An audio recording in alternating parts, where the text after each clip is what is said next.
mangwana nemasikati manheru tiri kuenderera mberi nekuona kuti tingateye sei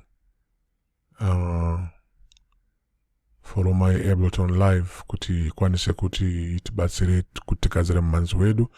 Saka chimwe chaunokwanisa kuti uite ndechekuuya panapa pakanzipo link tempo mid.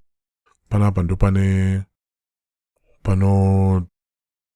patinogadzira kuti munyaye wedu inova yo mid yedu iri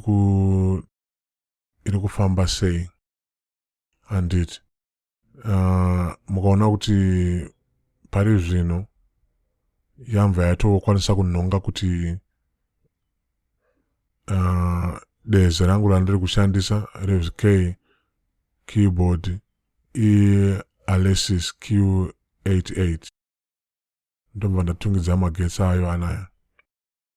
Handiti kana iwewe uine rimwe deze rine zvimwe zvidavado zvarinoita remhando dzakanyorwa panapa idzi, zvingave kana zvidavado zvekutsveyamisa ndandi iya yatinoti inonzi pitch bend,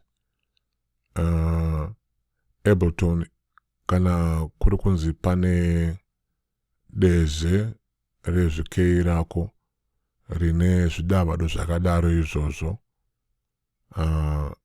Ableton inotouya ine tsinga dzinokwanisa kuti itumire shoko iroro nehumbowo hwacho kuforoma yako kuti iite chidavado ichi chaunenge uchida kuti chiitwe pachiridzwa chaunenge uchishanda nacho panguva iyoyo. Handiti ngatisanganei muchikamu chinotevera tiwedzere umbowo wokushandisa Ableton live. Tatenda, maita basa.